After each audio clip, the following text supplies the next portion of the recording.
I'm sure you've heard me say in the past, I am going to Uganda in the summer with my church for 3 weeks. And so obviously for this trip I have to have various vaccinations, to various jabs. So yesterday I went to the doctors to get some of them done. It was the time that I spent in the waiting room that was slightly strange. First of all, when you check in at my doctor's, you do it on a computer. I don't know if that's a common thing. I haven't been to doctors for years. But yeah, you check in on a computer touchscreen. So you put in the month you were born, pretty easy, August, done. Put in the day that you were born, 28th, that's quite simple. And then it comes up and says, are these details correct? Yeah, I've only pressed 2 buttons so far, and it's my date of birth. So yes, I did it myself, it is correct, yeah, good.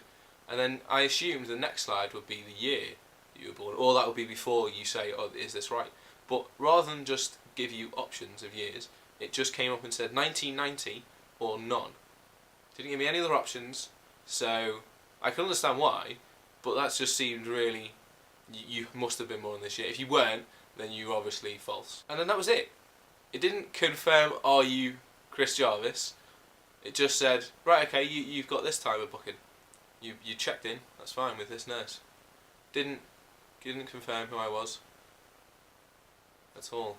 So I went and I sat down in the waiting room, and they have a TV screen that kind of is on a loop of, not really adverts, but kind of information.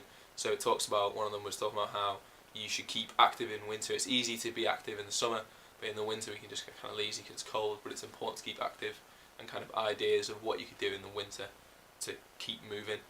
There was one about how alcohol has a greater effect as you get older, and so you need to monitor it, and these are the units you should have, and this is the things you could do to try and cut down, and all that kind of stuff. Good stuff. And then there was one that came up that was about antibiotics, and if you have a cold, antibiotics can't do anything for you because it's viral, it's not a bacteria, and so they're useless. But it came up with 2 questions. The first one, it said, did you know that antibiotics are used now more than they've ever been in the past? Question mark. No, I didn't. That is a valid question, thank you for asking me. The second question said, every year 50 million prescriptions are made for antibiotics. Question mark.